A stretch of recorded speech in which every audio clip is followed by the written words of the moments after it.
Hi everyone, this is Stevl, and today I'm going to tell my opinion about the second part of the remake of Final Fantasy VII. But before we start, I want to tell my experience with this series. Except for the remake of 7, I have not passed anything completely. 6 started, 10 started, and for the story they are good. But unfortunately, turn-based combat was for me boring. And not that I didn't like the turn-based style, just somehow was too simple and boring. Lacked the ability to move around the field, not just wait for the move. Also, I almost completed the Final Fantasy XV, but my previous laptop so badly ran that at the end of one boss fight purely froze, and I could not continue further, unfortunately. But I like it due to the combat and characters were ordinary though and such archetypal, but cool in some way. But the plot was just okay. I also played the Final Fantasy XIV, and up to 7 Remake I consider it the best in series in terms of story. Of course the base of the game is quite boring, but here some DLCs are very epic. But at some point I got bored and quit, so in general from the series I have finished only the remake.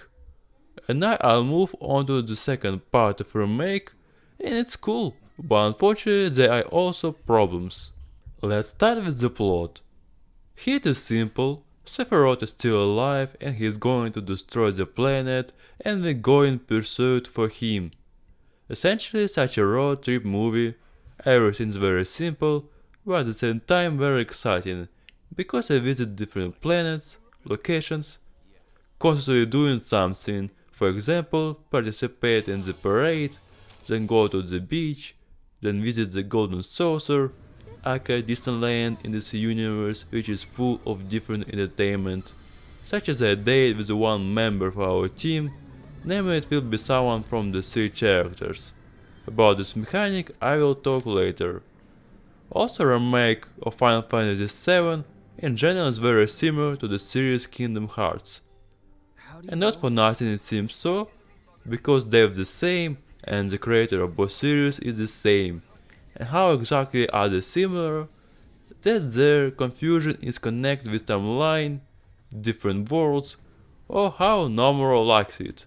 And honestly in Kingdom Hearts somehow cool, but here it's too overloading the plot and spoil some dramatic moments. Yes, and honestly I like the remake, but I think it would be better if they did not add whispers and would reduce the main plot. For example, some dungeons can be cut to normal, this I mean about the 13th chapter. As well it would be possible not to add a boss fight against Sephiroth. It's just so dumb a little that every time at the end we will fight against him. It generally seems to me a disease of many JRPGs. When you defeat the boss in gameplay, it doesn't mean that you really will defeat him, because he had plot armor, so will appear more later. So here's a very mature scene with death, but also here will be quite a lot of idiotic and childish moments, such as here is literally a villain near characters, you can beat his face, and they fight his robot instead, and when they won, they could have easily defeated the villain, but decided to let him go for some reason. Honestly, it didn't bother me, for I'm used to seeing such in works, but I can understand those who will widely dislike it. As for the characters, they are almost the main advantage of this game. After all, each character has its own unique personality, with its own backstory and so on. In the second part especially shine as for me Barret and Red 13. The arcs are very touching, which bring up their own themes. The plot twist with Red was quite unexpected for me. But here are some characters that were absolutely misses for me. I am talking about Yuffie. From a gameplay standpoint I really like her, but her personality is quite annoying. She just talks like she wants materia all the time, it happens all the time, your time here she wants materia. Not so fast. What's in it for us? Unless it's materia, you can count me out. only because he mentioned materia. Be quiet. Oh, an ultimate materia? Where is it? You gotta tell me. In the materia of... Hear that, black materia? I'm coming for you. Oh man, my rep. It was really annoying. And that's really all that can be said about this character. Yes, she has a sad backstory, but it doesn't adorn her at all, as it was for example with Barrett, where his past beats on the heart and you start to love him even more. Also, of course, you can say that in principle all the characters see in the same pattern, but just the look of Yuffie is very annoying. There are two new characters, Sid and Vincent. They are charismatic, but it's hard to say anything about them because they didn't have much screen time. And we talk about the main trio, Chloe, Tifa and Ares. They are as good as ever. There is very cool dynamic between them. Tifa and Ares gossip among themselves about the guys. Chloe doesn't really trust Tifa, and so on. Basically, the characters are simple, not complex, but quite bright to like and remember them. As for the villains, they all work as a function, but I don't really like them. They all kinda formulaic. I guess I only like the obvious Sephiroth. But they're not villains at all. The true villain here is Charlie. The one you're gonna hate is Charlie. He'll give you mostly boring and one-off missions in the open world. I mean, activate towers like in Ubisoft games, kill monsters and scan crystals. A good exception would be the summon boss fights and some mini games like for Condor and Kenshin Moguls, but unfortunately I stopped passing cool summon bosses because of the fact that you need to scan certain crystals so that the monster was not at full strength, and it's very boring to do. So I did almost all activities and quests in the world, but after the third region I absolutely almost stopped doing. But here's one thing I continue to do is to play the card game called Queen's Blood. It's just so super, the best minigame in this part. The essence is that they play on grid 3x5 with empty spaces where you can put cards. In the basic game, each player has a hand of 5 cards. At the beginning of the game, all unnecessary cards can be selected for mulligan. Once selected, they will be discarded and replaced with a new card from the player's deck. You can only do this once at the beginning of a match. And in a sense, to win you need to have obviously very good cards and try to fill the empty spaces as much as possible.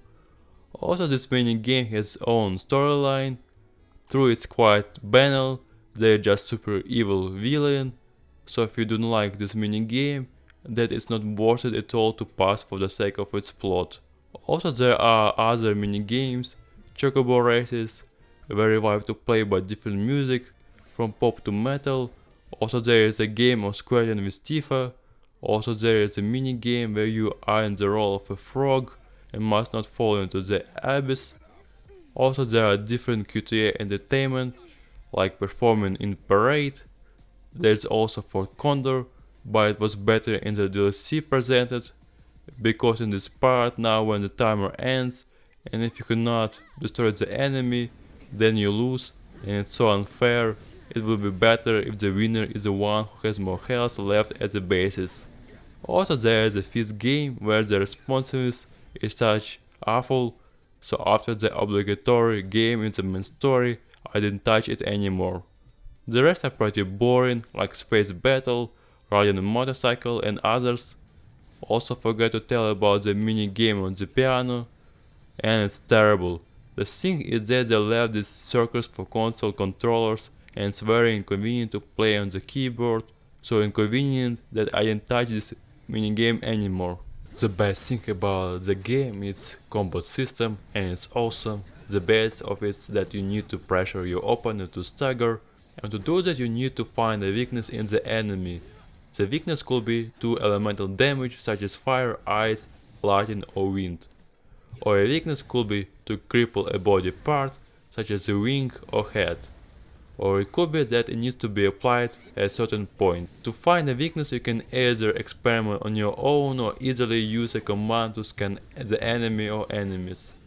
Thanks to these mechanics and variety of weaknesses, You will never get bored fighting because it's not just click the mouse until the enemy dies.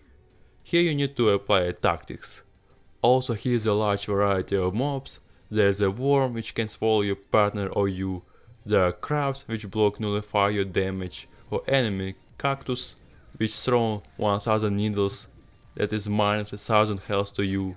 And such examples abound in this game. The same applies to the bosses, all with unique design and with unique abilities. For example, the boss who has the final ability is a timer, and if time is finished, you will die. It also helps that you will have a total of 7 controllable characters, and each one is unique, with its own unique abilities and unique move set. Cloud is very mobile, agile and great damager. He can also be a good healer, as he has a lot of mana to spare. Tifa, who fights with her fist, is probably the best in terms of damage, one of the best. She's also the only one who can increase her damage counter when enemy is staggered. Her ATB bar also fills up very quickly thanks to her fast attacks. She also has a unique ability called Unbridled Strength, which gives her the ability to boost Tifa and give her more powerful special attacks that pressure the enemy faster. But she also has a disadvantage. Tifa can only fight in close quarters. She's also bad at magic because of her low magic stat. Ares, who is not very fast and has the worst health in the group, but as a magic caster she is the best. Ares' unique ability to cast 2 spells in one turn with the arcane ward is a serious power boost. She can also drain mana from enemies with her soul drain ability. Bard is a powerful tank with plenty of health and excellent defense. He can apply damage of his partners to himself, specializes in range attacks, but also has ability that can be used in melee, but he's slow and also mediocre and magic attack. Red 13, this dude is true hybrid, he's as good as tank and good as support. His unique mechanic, Vengeance mode, is to fill up, you have to successfully block or parry attacks, and when the bar is full, his speed and damage increases and his ATB bar fills up much faster. He's also highly mobile and has fast animations. He can also interrupt enemy attacks and can also heal his teammates with his ability. His disadvantage are that he has no shooting ability, relies on excellent timing, and despite his good material abilities, his magic score is average. It's better to use him as a physical attacker or hybrid assistant than as primary healer or caster. Yuffie is a versatile fighter who can fight in close quarters and from afar with shuriken. Yuffie's elemental ninjutsu also allows her to use elements of fire, ice, wind or lightning in her attacks, allowing her to effectively exploit the opponent's weaknesses. This versatility makes her a valuable asset in combat, able to adapt to different types of enemies. She's also quite fast and capable of controlling enemies. The downside is that she has a small amount of health and defense. Case Sis, who doesn't love playing as a kitty? Of course everyone does, the best buffer and debuffer. He can also deal a lot of damage. Many of his abilities rely on luck and random. For example, there's an ability where he rolls a dice and can get an attack enhancement for all teammates or a metal attack. He also has a big mogul, which makes him even more awesome.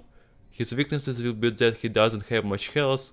Also without his mogul, his options are pretty limited.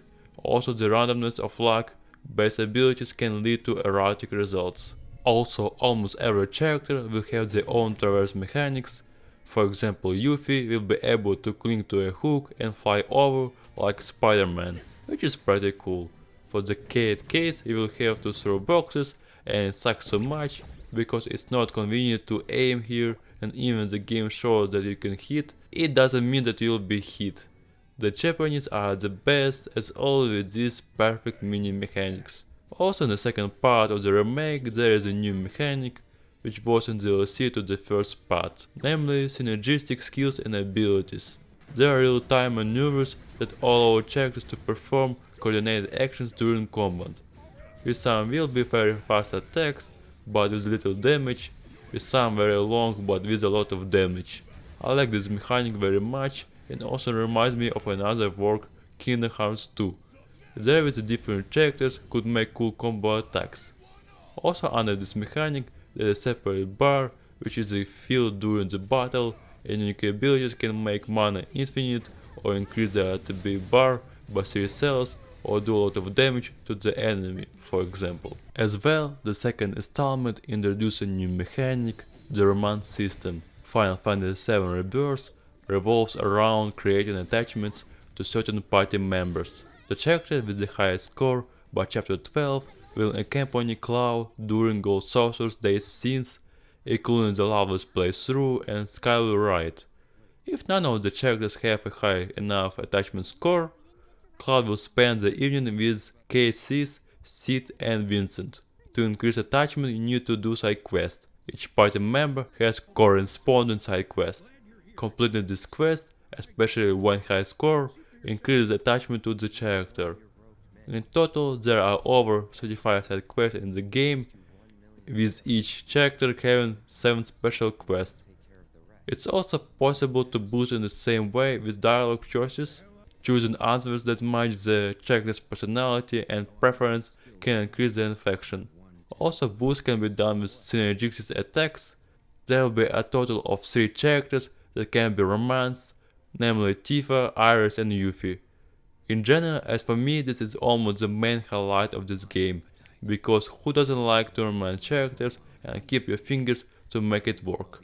And I like that there is just such a nice romance without vulgarity. Now let's move on to the pros and cons. The world is very beautiful and colorful, but unfortunately the content is very poor, as I said earlier. Now there is crafting here. You can now craft potions, armor and accessories.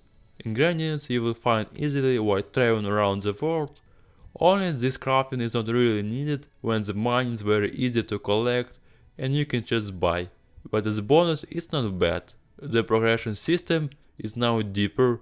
Rebirth replaces the linear weapon upgrade trees in a remake with follower birds, which are more like the mini skill trees for each character. Each follower unlocks new abilities, synergistic skills abilities, stat bonuses and passives. Characters can have multiple followers, allowing them to be customized for specific combat roles or styles, for example support Ares versus damager Ares. Also, each weapon has its own unique passives. The music is delightful as always. It ranges from funny to epic.